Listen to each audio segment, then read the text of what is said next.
नमस्कार साथियों, आज हम इस वीडियो में बात करने वाले हैं डॉक्यूमेंट्स वेरिफिकेशन के बारे में। एसएससी जीडी 2024 की फाइनल रिजल्ट आप सभी लोग बेसब्री से इंतजार कर रहे हैं। मैं आशा करता हूं कि आपका यह रिजल्ट नवंबर के आखिरी सप्ताह तक आपको देखने को मिल जाएगा और उसके बाद आपको ये डॉक्यूमेंट्स अभी से प्रिपेयर करके रखने हैं ताकि लास्ट में आपको किसी भी समस्या का समाधान ना करना पड़े। और मैं ये भी आपको साथियों बताऊंगा कि ज्वाइनिंग लेटर में कौन-कौन से डॉक्यूमेंट्स आने हैं और उनको कैसे-कैसे भरना है। और मैं ये भी बताऊंगा कि कौन-कौन से डॉक्यूमेंट्स आपको अभी से प्रिपेयर करके रखना है। तो हम एक-एक करके शुरू करते हैं।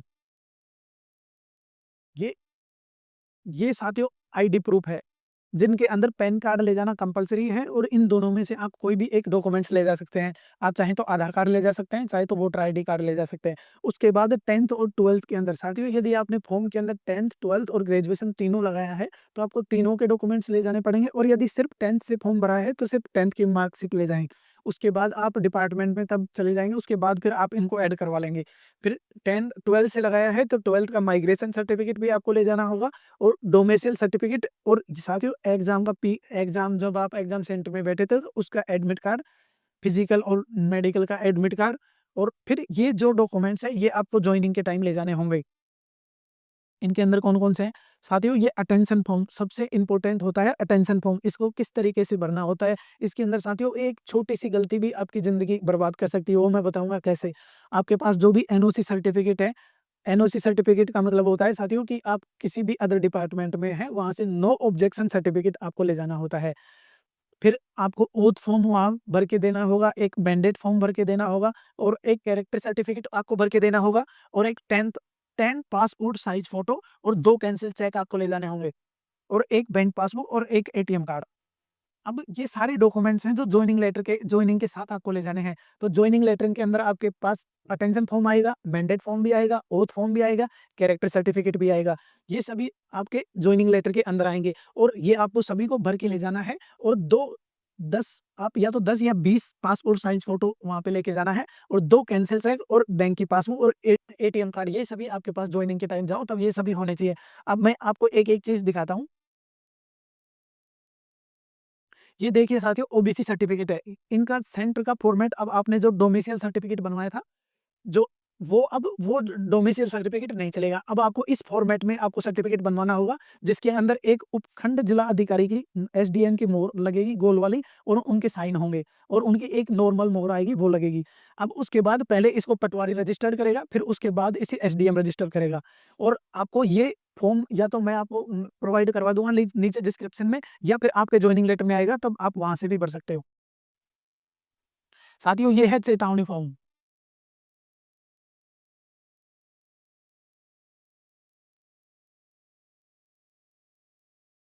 चेतावनी फ़ोम के अंदर साथियों आपको एक-एक चीज़ का ध्यान रखना है, छोटी-छोटी गलतियों का ध्यान रखना है और आपको ये उम, बहुत ही समझदारी के साथ भरना है। इसके अंदर एक भी गलती नहीं होनी चाहिए। जैसे ये सभी डॉक्यूमेंट्स आप जो भी यहाँ पे फुलफ़िल करेंगे, वो आपको लाइफ़ टाइम यही डॉक्यूमेंट्स आगे रहने वाला है। तो इसके अंदर आपको भरवाया जा रहा है कि आपकी पति-पत्नी के पूरे डॉक्यूमेंट्स और आपके भाई के या आप जिन-जिन को भी ऐड करवाना चाहते हो, उन सभी के डॉक्यूमेंट्स एक-एक करके भरे जा रहे हैं। आपको यह एक बार फुल अच्छी तरीके से पढ़ भी लेना है कि आपको इसके अंदर क्या-क्या लिखा हुआ है। अब इसके अंदर मेजर चीज़ ये आती है, इसके अंदर मेजर फॉर्म ये है कि आपको ये कैसे-कैसे भरना है। यदि साथियों आप पर कोई किसी भी प्रकार का छोटा-सा छोटा भी मुकदमा है, तो आपको यहाँ पे बताना ही बताना है, उसे किसी भी प्रकार से छुपाना नहीं है, वरना आपकी नौकरी जा सकती है। उसके लिए मैं आपको आप मेरे से भी पर्सनल पूछ सकते हो कमेंट बॉक्स के अंदर कि मेरे ऊपर कभी कोई एफआईआर में नाम आया है या फिर आप पर कभी कोई छोटा-मोटा मुकदमा चला है और वो अब निपटारा भी हो गया है, तो उसकी भी जानकारी आपको देनी पड़ेगी।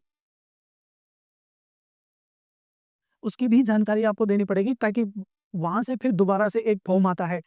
पुलिस वेरिफ़िकेशन आता है आपके लोकल थाने के अंदर। उसके अंदर आप वहाँ से आपको नहीं पूछा जाएगा कि आपकी क्या-क्या आपके ऊपर मुकदमे हैं। वो अपने आप अपने हिसाब से ही भर के देंगे। आपकी यदि वहाँ कोई जानकारी रजिस्टर है तो वो उसे भर के देंगे कि ये मुकदमा था और ये अब सुलट गया है। वो ऐसे भी लिख के देंगे। लेकिन आप उसके अंदर ऐसे लिख के ले जाओगे कि कोई मुकदमा नहीं है, तो फिर वो आपको वहाँ से ड्यूटी से ऑन ड्यूटी ही टर्मिनेट कर देंगे। आपको ये भी नहीं पहले ये भी नहीं पूछेंगे कि मुझे टर्मिनेट क्यों किया गया है। तो आप इसको और मेरे से इसके बारे में आप और भी जानकारी ले सकते हो कमेंट बॉक्स में पहुँचकर किसको कैसे-कैसे फुलफ़िल करना है। किसी भी विधि न्यायालय द्वारा आप पर कोई जुर्माना लगाया गया हो, तो आपको वो भी बताना है। जुर्माना जैसे ये छोटे-मोटे जुर्माने नहीं कि आपका कभी मोटरसाइकिल का चालान हो गया, इनके बारे में नहीं बताना है साथियों। जैसे कोई बड़ा मुकदमा हुआ हो और उसका चालान पेश हो गया हो, तो इन उसके बारे में जानकारी देनी है। आप किसी रेल लोक सेवा आयोग या किसी परीक्षा प्रकरण के लिए वर्जित किए गए या अनर्ह ठहराए गए हैं, तो आपको उसकी भी जानकारी यहाँ पे हाँ लिख के नीचे एक एफ़िडेविट बनवा के आप उसकी पूरी जानकारी डिपार्टमेंट को होनी चाहिए आपकी कि आपके अंदर क्या-क्या आपका बैग क्या-क्या रहा है। वो सभी चीज़ें आपको यहाँ पे प्रोवाइड करवानी है। अब हम उसके आगे चलते हैं। ये चेतावनी फ़ॉर्म के अंदर एक पहचान प्रमाण पत्र आता है, जो आपके कहीं से भी इसे अटेस्टेड करवा सकते हैं। जैसे आओ पहचान पत्र आएँगे, इसके अंदर एक इस तरफ और एक इस तरफ, आपको दोनों पहचान पत्र सेम कैंडिडेट से वेरीफ़ाई करवाने हैं। जैसे प्रधानाचार्य से करवाया है, तो दूसरा भी प्रधानाचार्य से ही करवाना होगा। इसके अंदर लिखा है कि आप कहाँ-कहाँ से वेरीफ़ाई करवा सकते हो, या सांसद या किसी विधायक से करवा सकते हो, या केंद्र और राज्य में राजपत्रित अधिकारी से भी करवा सकते हो, और या किसी आप स्कूल से भी करवा सकते हो। तो ये मैंने स्कूल से करवाया है। ये इस फॉर्मेट में आएगा साथियों आपके पास कैरेक्टर सर्टिफिकेट। ये ग्रुप सी और ग्रुप डी सर्विस के रिगार्डिंग कैरेक्टर सर्टिफिकेट होता है। इसके अंदर पहले एक गेज़ेटेड ऑफिसर की सील लगती है, इसे फुलफिल करोगे आप, फिर वो यहाँ पर सील और मोहर लगाएगा। फिर उसके बाद आपके डिवीज़न एसडीएम है, उससे आपको अटेस्टेड करवानी पड़ेगी और गोल वाली मोहर लगानी पड़ेगी। फिर उसके आगे आपको ये डिक्लेरेशन फॉर्म भर के देना है। इस डिक्लेरेशन फॉर्म में कुछ नहीं होता है साथियों, ये एक सेल्फ अटेस्टेड फॉर्म है, जिसके अंदर आप अपना नाम, अपने पिताजी का नाम, अपना गाँव और अपने कैंडिडेट का नाम और कैंडिडेट के सिग्नेचर और पैलेस करके आपको खुद के साइन करके अटेस्टेड करके दे देना है।